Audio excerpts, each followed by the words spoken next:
Bonjour aux nouveaux et rebonjour à ceux qui sont de retour. Si vous souhaitez supporter la chaîne, vous pouvez souscrire à notre Patreon pour avoir accès au code source des séries et des projets à venir. Vous pouvez aussi rejoindre notre Discord qui est public. Si vous êtes intéressé par les jeux vidéo, vous pouvez souscrire à ma deuxième chaîne. Autrement, like, comment, subscribe pour booster l'algo de la chaîne. Tous les liens sont dans la description. Bon visionnage. Et nous sommes de retour dans l'épisode 21 pour notre série sur Golang. Et dans cette vidéo, nous allons voir comment faire des tests et comment tester nos différentes fonctions. Alors évidemment, la fonction que nous allons tester va être très simple, n'est-ce pas? Ça va être un test d'une division. Donc on va d'abord... Alors, il y a deux façons de faire pour cette vidéo.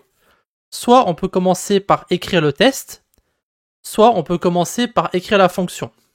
D'accord? Donc vous pouvez soit développer en écrivant d'abord vos tests, ou alors écrire vos fonctions et ensuite vos tests. Donc c'est plusieurs façons de faire. Ici, vu que on découvre les tests, je pense que c'est plus simple de d'abord écrire la fonction avant d'écrire le test. Alors notre fonction, on va l'appeler divide, parce qu'on utilise les mots anglais en général. Alors, par contre, j'ai désactivé le copilote. Voilà. Et du coup, on va avoir deux paramètres, donc A et B. Ça va être des floats 32, donc ça va être des nombres décimaux. Et ensuite, on aura donc en résultat, donc on veut un return, on va mettre float 32. Et ici, vu que on va avoir aussi possiblement une erreur qui va être générée, eh bien on va utiliser aussi un return pour error. On va expecter un return de error. D'accord? Ici, ce qu'on va faire, c'est qu'on va d'abord faire if b égale 0, donc on fait d'abord le test de l'erreur, parce que, comme vous le savez probablement, on ne peut pas diviser par 0, ce n'est pas possible. Donc si b égale 0, donc notre diviseur, eh bien on return 0, et on fait une erreur, errors.new. Donc ça, c'est un nouveau module qu'on va importer, qui s'appelle errors, et ici on va mettre impossible de diviser par 0. Alors, par convention, lorsqu'on génère une erreur sur Golang, on ne met pas de majuscule et aucune ponctuation. D'accord? Si vous mettez un i majuscule et que vous mettez une ponctuation, vous allez voir que plus tard, lorsqu'on va écrire nos tests, ça va renvoyer une erreur. D'ailleurs, je vais vous le mettre ici, comme ça vous verrez l'erreur en question. Et du coup, ici, on va return, donc a divisé par b, ça c'est notre division, et on renvoie nil si jamais il n'y a pas d'erreur. Donc si on passe cette vérification, alors... eh bien, ça renvoie donc A divisé par B, tout simplement. Donc ici, on peut voir qu'il y a plusieurs alertes. Premièrement, funcDivide n'est pas utilisé. Ça, c'est normal, on ne l'a pas encore utilisé. Et là, il y a marqué Error, strings should not end with punctuation or a new line. Ok, première erreur. Voilà, ça va en renvoyer une autre. Ici, Error, strings should not be capitalized. Et vous pouvez voir ici, voilà. Simplement un test qui va renvoyer qu'on ne peut pas avoir de majuscules et on ne peut pas avoir de ponctuation dans une erreur, enfin dans une génération d'erreurs. Et maintenant, donc on va appeler divide. Donc on va mettre result. Alors on peut l'appeler total ou result, peu importe. Donc ici on a erreur. Ça va être égal à divide de, donc on peut mettre par exemple 10 et 0. Voilà. Donc ça sera notre erreur. Et s'il y a une erreur, donc if différent de nil. Nil, ça veut dire qu'il n'y a pas d'erreur, je rappelle. Donc différent de nil. Eh bien, ici on va découvrir un nouveau mot-clé qui va s'appeler panique. Panique erreur. Alors, je vous montre après juste ce que c'est.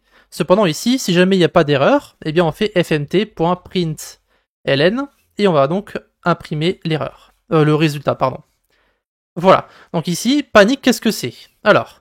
The panic fonction permet simplement de stopper l'exécution de notre current go-routine. Donc c'est là où on lance nos différents codes, ce qui veut dire que s'il y a une erreur, on peut lancer le code ici, si on fait go run main.go, on peut voir il y a marqué panique, impossible de diviser par 0. Donc ça arrête notre programme et ça renvoie notre erreur. Et ça va donc stopper la go-routine, celle que nous avons lancée.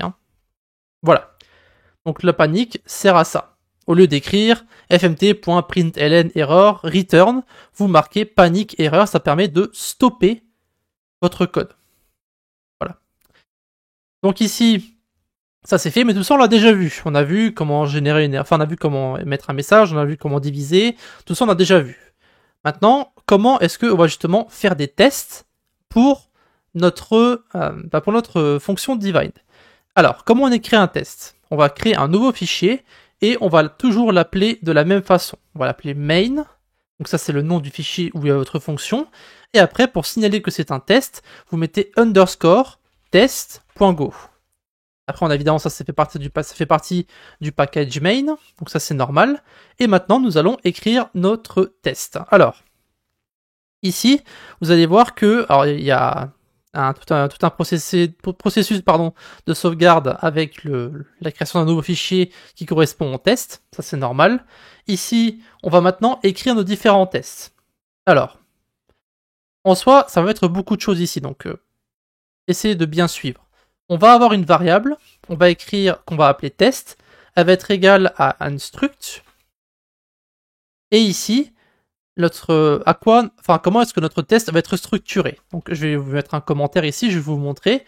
En gros, notre test, il va y avoir un nom, il va y avoir nos deux paramètres, donc A et B, ensuite le résultat qui est attendu, et si jamais il y a une erreur ou pas.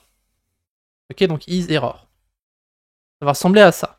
Donc, alors, name sera une chaîne de caractères.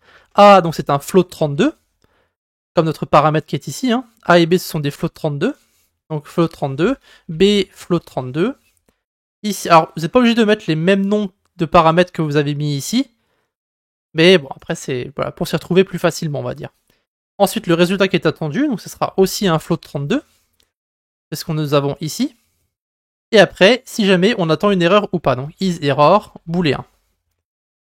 Voilà, donc ici on peut voir qu'il y a marqué expected expression. Ça c'est parce que maintenant on va ouvrir un nouveau set d'accolades. Et ici on va devoir rentrer nos différents tests. Donc vous mettez à l'intérieur d'accolades. Ici vous allez devoir mettre donc les différentes informations pour votre test. Donc le nom, le premier paramètre, le deuxième paramètre, etc. etc. Donc ici on met par exemple valide. Ensuite on met le premier paramètre, donc 10, puis 2.0. On attend le résultat qui sera donc 5.0 et on n'attend aucune erreur. Donc ici on met false. Ok. Après vous pouvez mettre une autre erreur. Donc ici ça sera, au lieu de mettre valide, on va mettre invalide. Et ici on va diviser donc par 0 et donc on attend ici 0. Et donc là on attend une erreur. D'accord. Ça ce sont nos deux tests. Le premier, c'est donc 10 divisé par 2, ça renvoie 5, on n'a pas d'erreur. Et donc ensuite, 10 divisé par 0, on attend 0, parce que c'est ce qu'on a mis ici. Et ensuite, on attend une erreur. Cette erreur qui sera donc générée ici. Maintenant, on va devoir faire notre test, puisque ici, c'est simplement nos données pour notre test. Maintenant, on va lancer les tests. Donc, func, test, divide. Les paramètres vont être toujours nommés de la même façon. Le paramètre s'appelle t et il va pointer vers testing.t, comme ceci. Voilà, ça va renvoyer une erreur parce qu'il faut importer le module de testing. Et maintenant, on va simplement tester toutes les valeurs qui se trouvent ici. Donc pour ça, on va faire for, on va ignorer la clé et on va juste récupérer la valeur. Donc on va l'appeler tt. C'est toujours nommé de la même façon, d'accord? C'est paramètre t qui va pointer vers testing.t et ensuite tt pour accéder aux différentes valeurs dans notre test. Donc ici, égale range test, donc le nom de notre structure en haut. Et ici maintenant, il ne reste plus qu'à tester tout ça. Donc on va avoir deux choses qu'on va devoir vérifier, le want, d'accord? Et ensuite l'erreur. Et ici, ça va être égal donc à divide tt.a et tt.b. Donc ici, tt.a, tt.b. Ensuite, on va devoir tester si l'erreur qui est renvoyée est égale à celle que nous avons dans notre test. Donc pour faire ça, on va faire if erreur nil, donc n'est pas égal à nil, n'est pas égal à tt.isError. Comme ceci. Et si c'est le cas, eh bien on va renvoyer une erreur. Donc t.error f, donc pour le formater. Et ici, on va mettre notre formatage complet. Alors, pourcentage %s, got error, ok. Ensuite, on met pourcentage %v, donc ça sera notre erreur. Want error, pourcentage %v. Et après, on va mettre donc tt.name. Donc ça, c'est le nom de notre test. Ensuite, on met l'erreur. Donc ça, c'est l'erreur que nous avons eue. Et ensuite, on met tt.isError Ça, c'est l'erreur qu'on voulait. Ok? Donc ça permet simplement de vérifier si, par exemple, ici, si on prend notre invalide, donc on attend une erreur, mais si jamais ça renvoie pas une erreur, eh bien ça va renvoyer que le test a échoué en gros. Ensuite, on va tester si le résultat qui est ici est celui que nous attendions. Donc là, on va faire if want est différent de tt.want. Et bien pareil, on va renvoyer une erreur. Donc on va copier celle que nous avons ici. On va avoir got want. Et ici, on met tt.name et on met donc want et tt.want. Voilà. Donc ici, pour lancer des tests, on va faire go test. Donc ça, c'est notre test complet. Donc si jamais il n'y a pas de problème, ça va renvoyer le OK. Donc si on fait go test, ici ça va renvoyer donc pass OK. Maintenant, on va faire le test avec des données qui sont invalides. On va commencer par vérifier valide 2. Ici, on va mettre un résultat qui va être différent. Donc on va mettre 6 par exemple. Parce que 10 divisé par 2, ça renvoie 5, hein, pas 6. Ensuite, on va dans le terminal. Ici, on va faire donc go test. Il va y avoir marqué fail test divide, main.test. Il y aura marqué donc valide 2. Donc ça, c'est le nom de notre test. Got 5, want 6. Donc ici, on attendait 5 en résultat, mais on a eu 6. C'est pour ça que ça renvoie une erreur. Alors je vais mettre des choses différentes. On va mettre 20 divisé par 4. C'est la même chose. Donc ici, pareil, hein, on va mettre donc valide 2, got 5, want 6. Donc ici, si on met 5, pour corriger notre test, on peut voir que ça va bien donc renvoyer le OK ensuite. Maintenant, si jamais on met ici invalide 2, et que là, je divise donc 10 par 0 et j'attends une erreur. Ce qui est bien le cas. Hein. Mais si je mets false ici, et que je n'attends pas une erreur, qu'est-ce qui va se passer? Eh bien, ça va déclencher cette ligne-là. Donc je vais lancer mon code. Et ici, on peut voir donc, ça fait une grosse erreur d'ailleurs. Il est marqué ici. Alors, on va relancer le code. Voilà. Donc ici, invalide 2. Got error impossible de diviser par 0. Want error false. Donc ici, vu qu'on a eu une erreur, impossible de diviser par 0, et que dans le test, on n'attendait pas une erreur, hein, puisqu'on a le false qui est donc, enfin le booléen qui est sur false, eh bien, ça a déclenché cette ligne-là. Got error, donc l'erreur que nous avions dans le fichier principal, donc celle-ci, impossible de diviser par 0. Et donc, l'erreur que nous on veut, c'est false. Cependant, ici, le test est faux, donc il va falloir mettre sur true, et du coup, le code, si on fait go test, eh bien, ça va maintenant renvoyer le OK. Voilà, donc ça sera tout pour nos différents tests, et maintenant, on va pouvoir peut-être éventuellement commencer notre projet.